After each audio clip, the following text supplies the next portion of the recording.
Bismillahirrahmanirrahim. Saudaraku yang dirahmati Allah, ada kisah nyata seseorang yang tidak bisa membaca Al-Quran, akan tetapi kuburnya bercahaya. Dan ini adalah alasannya, serta fakta-fakta yang mengejutkan yang mungkin kita tidak menyangkanya.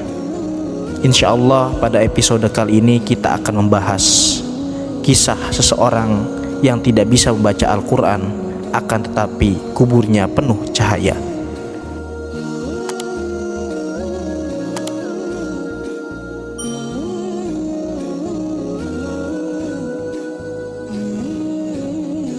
Bismillahirrahmanirrahim. Assalamualaikum warahmatullahi wabarakatuh. Hamdan wa syukurillah amma ba'd. Alhamdulillah, berjumpa lagi di channel ini. Salawat dan salam semoga selalu tercurah terlimpah kepada junjungan kita, Nabi besar Nabi Muhammad sallallahu alaihi wasallam. Harapan dan doa saya semoga saudaraku semuanya selalu diberikan kesehatan, dilapangkan rezekinya, diampuni dosa-dosanya, dan dipanjangkan serta diberkahi umurnya. Amin ya rabbal alamin. Sahabat yang beriman yang dirahmati Allah subhanahu wa ta'ala, sebuah kisah ini diceritakan dari salah satu kitab Fadilatul Quran, bahwa seorang laki-laki datang melalui sebuah kawasan perkuburan di suatu malam yang kelam dan sunyi. Tiba-tiba ia memandangi ada cahaya yang terang benderang muncul dari sebuah kubur dan terus menjulang ke atas langit. Tertegun dan kaku tubuhnya ketika melihat kejadian tersebut. Dia berpikir kemungkinan kubur ini adalah kubur seorang yang sangat istimewa. Mungkin ia seorang wali Allah atau ulama atau orang soleh yang istimewa kedudukannya di sisi Allah. Diambilnya sebatang kayu, lalu ditancapkannya di atas kubur yang bercahaya itu. Dikarenakan malam itu ia tak bisa melihat nisan siapakah ini, siapa gerangan orang yang terkubur di pemakaman ini. Sampai keesokan harinya lelaki itu datang, kemudian menanyakan orang-orang di perkampungan sana terkait dengan siapa pemilik kubur ini.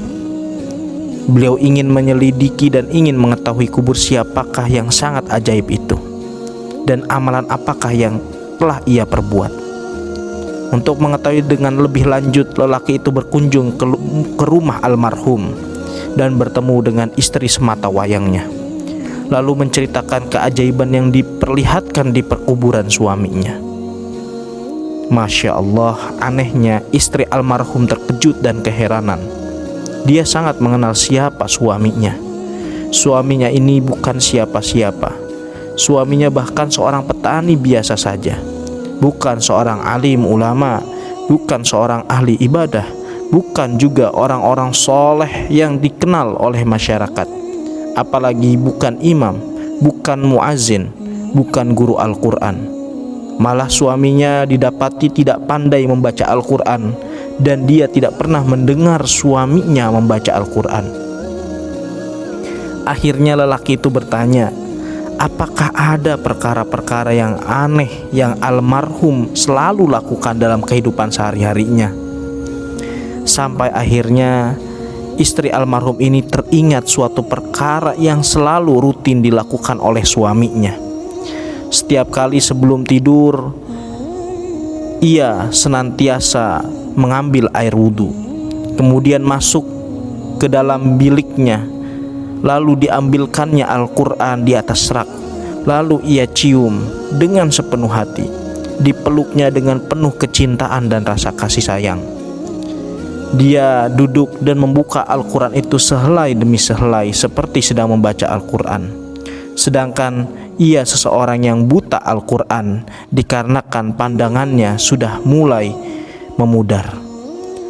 Dia meraba-raba Al-Quran dengan tangannya, seolah-olah sedang menyentuh dan memelai sesuatu yang sangat dikasihi.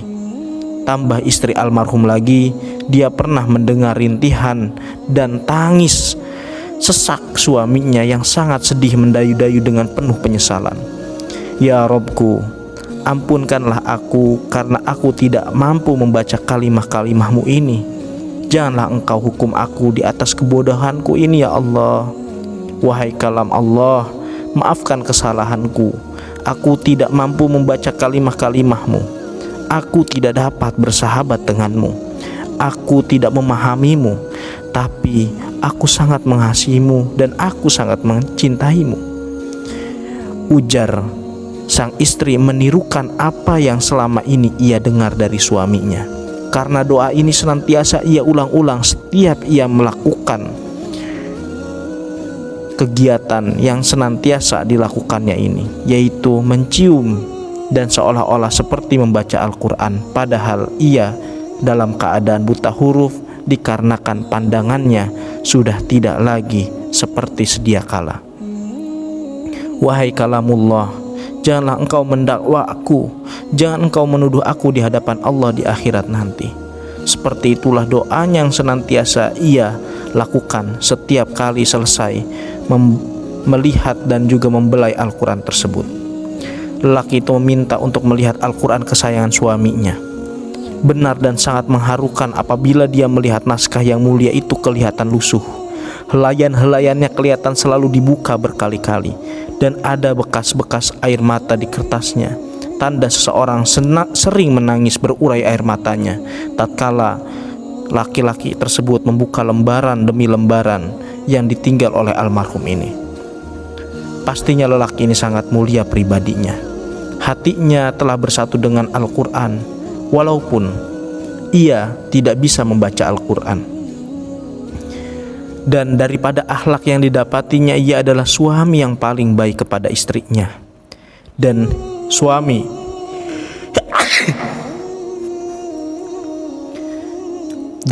yang mencukupi setiap apa yang menjadi kewajibannya.